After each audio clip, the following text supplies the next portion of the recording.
అంటే రాజకీయ పార్టీ అయినా లేదు, వెనక మన రాచరికంలో సైన్యాధ్యక్షులు ఉండేవారు. ఆ సైన్యాన్ని నాయకత్వం వహించే సైన్యాధ్యక్షుడైనా, రాజు అయినా, లేదు ఇవాళ రాజకీయ పార్టీకి నాయకత్వం వహించే నాయకుడైనా నాయకత్వపు పటిమని ప్రదర్శిస్తే, అతను ధైర్య సాహసాలు ప్రదర్శిస్తే, కష్టకాలంలో అతని ధైర్యాన్ని ప్రదర్శిస్తే, అతను వెనకున్న శ్రేణులైన సైన్యమైన వాళ్ళు కూడా ధైర్యాన్ని కూడగట్టుకొని పోరాట పటిమ ప్రదర్శించగలుగుతారు. కానీ నాయకుడే డిమోరలైజ్ అయిపోయి నాయకుడే పిరికితనాన్ని ప్రదర్శిస్తే అతన్ని ఫాలో అయ్యే శ్రేణులకి ఇంకెక్కడ ధైర్యం ఉంటది? ఆ నమ్మకాన్ని కల్పించాల్సిన బాధ్యత, మనం గెలిచినా ఓడినా మనం సమిష్టిగా మన కర్తవ్యాన్ని కట్టుబడి ఉందాం, మనం ప్రజలకు చేరువవుదాం, ప్రజలకు సంబంధించిన సమస్యలను ఎత్తి చూపుదాం అని చెప్పని ఓ వైఖరి, ఆ స్ఫూర్తి నాయకుడు ప్రదర్శించాలి. కానీ జరిగింది ఏంటి? ఓటమి చెందిన వెంటనే తాను ప్రెస్ మీట్ పెట్టి ఆ ప్రెస్ మీట్ లో తమ ఓటమిని కూడా ధైర్యంగా అడ్మిట్ అవ్వలేని జగన్మోహన్ రెడ్డి గారు ఈవీఎంల మీద సాకులు నెట్టేశారు. నేను బాగానే చేశాను తప్ప నాకు ఓటేయకపోవటం ప్రజల తప్పు అని చెప్పని తన లోపాలను కూడా గుర్తెరగటానికి ఆయన సిద్ధపడలేదు అనేది మన కళ్ళ ముందే జరిగిన అంశం. అదే సందర్భంలో శాసనసభ్యులుగా ప్రమాణ స్వీకారం చేసిన సంఘటన ఒకసారి గుర్తు చేసుకుంటే, ప్రజలు ఆయనకి 11 స్థానాలకు పరిమితం చేశారు. అంటే ప్రతిపక్ష హోదా కూడా ప్రజలు కట్టబెట్టల. అటువంటి స్థితిలో ఆయన ఏమవుతుంది? ఇప్పుడు ఆ ప్రతిపక్ష నాయకుడు అనే ప్రోటోకాల్ లేకపోతే వచ్చే నష్టం ఏంటి?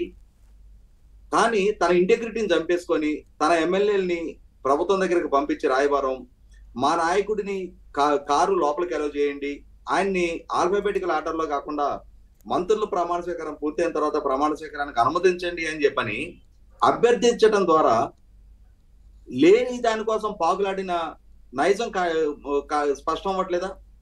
అలాగే గెలిచిన వాళ్ళ దగ్గర అప్పటికప్పుడే ప్రాధేయపడుతున్న తీరు చూస్తే శ్రేణులకి ఏ విధమైన సందేశం ఇస్తా ఉన్నాడు?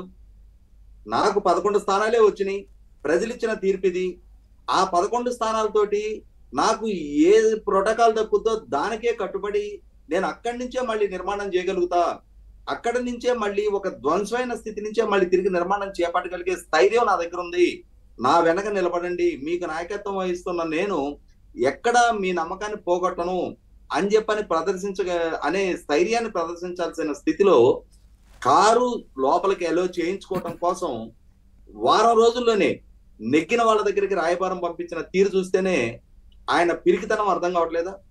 అంటే పోరాట పటిమ ప్రదర్శించలేని బేలతనాన్ని ప్రదర్శించిన ఆయనే ప్రస్ఫుటంగా ప్రజలకు బాహటంగా వెల్లడించుకోలేదా? తర్వాత ప్రమాణ స్వీకారం చేసిన సందర్భంగా కూడా ఆయనకు ఆయాచితంగా దక్కిన అవకాశంతో ముందుగా ప్రమాణ స్వీకారం చేసే అవకాశం ఆయనకు దక్కింది. కానీ ఆయన పార్టీలో నెగ్గిన ఇంకొక 10 మంది శాసనసభ్యులు వాళ్ళు ఇంకా ప్రమాణ స్వీకారం చేయడానికి వెయిటింగ్ లో ఉన్నారు. ఈయన ప్రమాణ స్వీకారం చేసి ప్రత్యర్థులకున్న సంఖ్యాబలాన్ని చూసి దడిచిపోయి ఆ సభలో పార్టిసిపేట్ చేయడానికి కూడా ఒక ఇన్ఫీరియారిటీ కాంప్లెక్స్ లోనైపోయి ఆయన తన సభ్యులకి నైతికంగా తాను అండగా నిలబడాల్సిన స్థితిలో వాళ్ళు ప్రమాణ స్వీకారం చేస్తున్న సందర్భంగా నాయకుడిగా వారి భుజం తట్టి మీ వెనక నేను ఉన్నా అని చెప్పని భరోసా నింపాల్సిన స్థితిలో తాను సభ వదిలిపెట్టి వెళ్ళిపోయాడు. అంటే ఏ విధమైన సందేశం పంపిస్తా ఉన్నాడు ఆయన? అధికారం ఉంటేనే సభలో ఉంటా. గతంలో కూడా ఆయన ప్రధాన ప్రతిపక్ష నాయకుడిగా ఉన్న రోజుల్లో కూడా ఆ రోజు కూడా సరే తనంటే పాదయాత్ర కోసం సభను బహిష్కరించాడంటే అర్థం ఉంది, సభకి హాజరు కాలేకపోయాడంటే అర్థం ఉంది, తన శ్రేణుల చేత కూడా సభని బహిష్కరింపజేసి సభకు హాజరు కాని తీరు చూస్తే ఆయనలో ఒక రకమైన ఇన్సెక్యూరిటీ ఉంది. ఆ రోజులు ఏంటంటే తన ఆబ్సెన్స్ లో తన శాసనసభ్యులు కనుక సభలో పార్టిసిపేట్ చేసి వాళ్ళు వాళ్ళ సామర్థ్యం మేరకు సభలో రాణిస్తే తనకన్నా వాళ్ళకి ఎక్కడ పేరు వస్తుందని చెప్పిన ఒక ఇన్సెక్యూరిటీ తోటి అది ఖచ్చితంగా తనని మించిన నాయకుడు ఇంకొకటి పార్టీలో అమర్చవడానికి వీల్లేదనే ఉద్దేశంతో ఆ రోజు శాసనసభ్యులను సభలో హాజరు కానివ్వకుండా బహిష్కరణ చేశారు. ఈ రోజు తన శాసనసభ్యులు 10 మంది నెగ్గి వాళ్ళు ప్రమాణ స్వీకారానికి తన మీద నమ్మకంతో తన పార్టీ తరఫున పోటీ చేసి వాళ్ళు వచ్చి అక్కడ కూర్చొని ఉంటే వాళ్ళకి అండగా నిలబడకుండా సభ నుంచి వెళ్ళిపోయిన తీరు చూసాం. ఆ సభ నుంచి వెళ్ళిపోవటం మళ్ళీ తిరిగి స్పీకర్ గారికి రాసిన లేఖ చూసాం. నాకు పలానా సభలో పలానా సందర్భంలో సంఖ్యాబలం లేకున్నా వాళ్ళకి ప్రతిపక్ష హోదా కట్టారు అని చెప్పని తప్పుడు సమాచారంతో, వక్రీకరించే సమాచారంతో స్పీకర్ గారికి ఒక లేఖ రాయటం, స్పీకర్ గారిని నిందిస్తూ లేఖలు రాయటం, అంటే ఆయన భవిష్యత్తులో సభకు హాజరు కావటం లేదు అనేది ఒక స్పష్టత ఇస్తూ దానికోసం సాగులు ఎత్తుకుంటా అంటే ప్రధాన ప్రతిపక్ష నాయకుడిగా హోదా ఇస్తేనే సభకు వస్తారా? ప్రధాన ప్రతిపక్ష నాయకుడి హోదా ప్రజలు ఇవ్వలేదు, ఇవ్వకున్నా కూడా సభకు రావాలి కదా. ఇక్కడ ఖచ్చితంగా ఆయన ప్రస్తావించిన 94 నాటి సంఘటన ఒకసారి గుర్తు చేసుకున్నాం. ఆ రోజు కాంగ్రెస్ పార్టీకి ప్రధాన ప్రతిపక్ష హోదా దక్కకున్నా కూడా 294 మంది సభ్యులున్న సభలో కాంగ్రెస్ పార్టీ 26 స్థానాలకి పరిమితమైంది. ఆ రోజు కాంగ్రెస్ పార్టీ కూడా 5 సంవత్సరాల అధికారం చెలాయించి ఎదుర్కొన్న ఎన్నికల్లో ఘోర ఓటమి చవిచూసింది.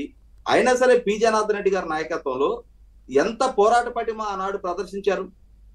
పి జనార్దన్ రెడ్డి గారు సిఎల్పి లీడర్ గా ఎటువంటి పోరాట పటిమ ఆయన ప్రదర్శించాడు ఆ రోజున 99 ఎన్నికలకు ముందు.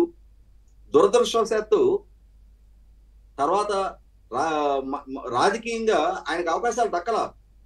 దాని అంటే పిజిఆర్ గారు ప్రదర్శించిన పోరాట పటిమని రాజశేఖర రెడ్డి గారు క్యాష్ చేసుకోగలిగారు. కానీ నాయకుడిగా ఎక్కడ రాజీ పడకుండా పార్టీ తన మీద పెట్టిన నమ్మకాన్ని కాపాడుకున్నారు కదా పిజిఆర్ గారు. సమర్థత అనేది, పోరాట పటిమ అనేది, ధైర్యం అనేది ప్రతిపక్షంలోనే బయటపడుతుంది. ప్రతిపక్షంలోనే నాయకుడికి అమర్చోవడానికి ఆస్కారం ఉంటుంది. ఇక్కడ ఒక సంఘటన మనం 100% గుర్తు చేసుకోవాలి. 1989-94 మధ్య ఎన్టీ రామారావు గారు ప్రధాన ప్రతిపక్ష నాయకుడిగా ఉన్న రోజుల్లో ఆనాడు కాంగ్రెస్ పార్టీ ప్రభుత్వం ఎన్టీ రామారావు గారిని ఒక సంఘటనలో అవమానిస్తే నేను మళ్ళీ చీఫ్ మినిస్టర్ గానే సభలో అడుగు పెడతాను తప్ప ఇక ఈ సభలో నేను పాల్గొన్నాను బహిష్కరించి వెళ్ళిపోతే ఆ రోజు శాసనసభ పక్షానికి నాయకత్వం వహించింది చంద్రబాబు నాయుడు గారు. ఆ రోజు ప్రతిపక్ష నాయకుడిగా చంద్రబాబు నాయుడు గారు ప్రదర్శించిన పోరాట పటిమ మెడికల్ కాలేజీల కుంభకోణంలో సుప్రీంకోర్టు తీర్పు నేదురుమల్లి జనార్దన్ రెడ్డి గారికి ప్రతికూలంగా వస్తే ముఖ్యమంత్రిగా నేదురుమల్లి జనార్దన్ రెడ్డి గారిని రాజీనామా చేయించిన దాకా పోరాట పటిమ ప్రదర్శించారు చంద్రబాబు నాయుడు గారు. అదే ఆయనకి పార్టీలో ఆయన నాయకత్వాన్ని స్థిరత్వం చేసింది, శ్రేణుల్లో కూడా ఒక నమ్మకం బలపరిచింది. అటువంటి సందర్భంలో ఇవాళ జగన్మోహన్ రెడ్డి గారు అంటే మొన్నటి సంఘటన కూడా అంతే కదా సార్. మొన్న చంద్రబాబు నాయుడు గారు కూడా సభ నుంచి వెళ్ళిపోవడం, తన కుటుంబ సభ్యులను తన సతీమణిని ఇబ్బంది పెట్టారంటే అనరాని మాటలు అన్నారు కాబట్టి బయటకు వచ్చారు. కానీ ఆయనకు సంబంధించిన శాసనసభ్యులు అక్కడే ఉన్నారు. ఆయనకు సంబంధించిన శాసనసభ్యులు అక్కడే ఉన్నారు. ఇక్కడ ఇంకొక సంఘటన కూడా గుర్తు చేయాలి మీకు. తెలుగుదేశం పార్టీకి గత సభలో 23 మంది మాత్రమే సంఖ్యాబలం ఉన్నారు. అవును. ఆ 23 మందిలో నుంచి 4 వైసీపీ పార్టీలోకి తీసుకోవడం జరిగింది. అంటే 19 మంది అంటే చంద్రబాబు నాయుడు గారు కాకుండా ఇంకా మిగిలిన 18 మంది. ఆ రోజు ప్రభుత్వం స్పీకర్ గారు 18 మందిని సస్పెండ్ చేశారు ఎక్సెప్ట్ చంద్రబాబు నాయుడు గారు. అవును. చంద్రబాబు నాయుడు గారు ఒక్కరినే సభలో అట్టి పెట్టి మిగిలిన 18 మందిని సస్పెండ్ చేసిన 2.5 గంటల పాటు చంద్రబాబు నాయుడు గారు 155 మందిని ఎదుర్కొని సమాధానం చెప్పారు. అవును అవును. అంతమంది సూటిపోటి మాటలు, దోషణలు, అంటే ఎన్ని రకాల అవహేళనలకు పాల్పడుతున్నా కూడా ప్రజలు తనకు అప్పజెప్పిన బాధ్యతని ధైర్యంగా ప్రదర్శించి నిండు సభలో ప్రతిపక్ష బాధ్యత ఒక్కరే నిలబడి ఆయన ఆ పోరాట పటిమ ప్రదర్శించారు. ఆయనతో కంపేర్ చేస్తే జగన్మోహన్ రెడ్డి గారిలో ఇవాళ కనీస మాత్రపు ఆ లక్షణం కనపడదు మనకి. అధికారం ఉండాలి, వ్యవస్థలు ఉండాలి, యువకర్తలు ఉండాలి, కనిపెట్టుకుని ఉండే సోషల్ మీడియా ఉండాలి, లేని ఎలివేషన్లు ఇస్తా ఉండాలి. అవన్నీ ఇస్తే ఆయన నాయకుడిగా చలమనవుతూ వచ్చారు తప్ప పరిస్థితులు ప్రతికూలించిన రోజున పోరాట పటిమ ప్రదర్శించాల్సిన సందర్భంలో ఆయన ఎప్పుడైతే నాయకుడిగా కాడి కింద ఆయన పారేసి ఆయన కంఫర్ట్ జోన్ ఆయన ఎత్తుక్కుంటా పులివెందుల్లో కొన్ని రోజులు, బెంగళూరులో కొన్ని రోజులు ఇట్లా ఆయన యుద్ధ క్షేత్రాన్ని నుంచి దూరం పారిపోవడం మొదలు పెట్టారో ఖచ్చితంగా ఆయన వెనక ఆయన పాలనలో ఆయన పెద్ద తప్పులు చేస్తే చిన్న తప్పులు చేసిన మంత్రులు ఉన్నారు, అధికారులు ఉన్నారు, శాసనసభ్యులు ఉన్నారు. అట్లాగే ఆయన ఒక మాట జారితే 10 మాటలు జారిన నోరు పారేసుకొని ఇష్టారీతిన చెలరైపోయిన శాసనసభ్యులు ఉన్నారు, నాయకులు ఉన్నారు. అలాగే ఈ వివిధ హోదాల్లో పనిచేసి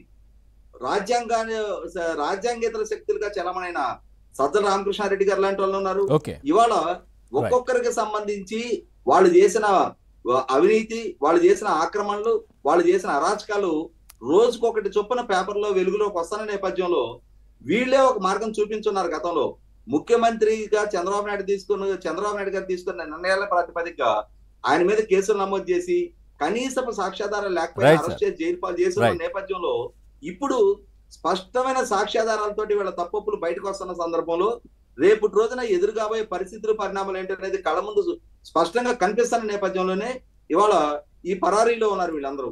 100% ప్రజాప్రతినిధులుగా పనిచేసిన వాళ్ళు, మంత్రులుగా పనిచేసిన వాళ్ళు, వివిధ హోదాల్లో పనిచేసిన వాళ్ళు ఇవాళ వాళ్ళని నమ్ముకొని కూడా 40% ఓట్ బ్యాంక్ వాళ్ళకి వచ్చింది కదా.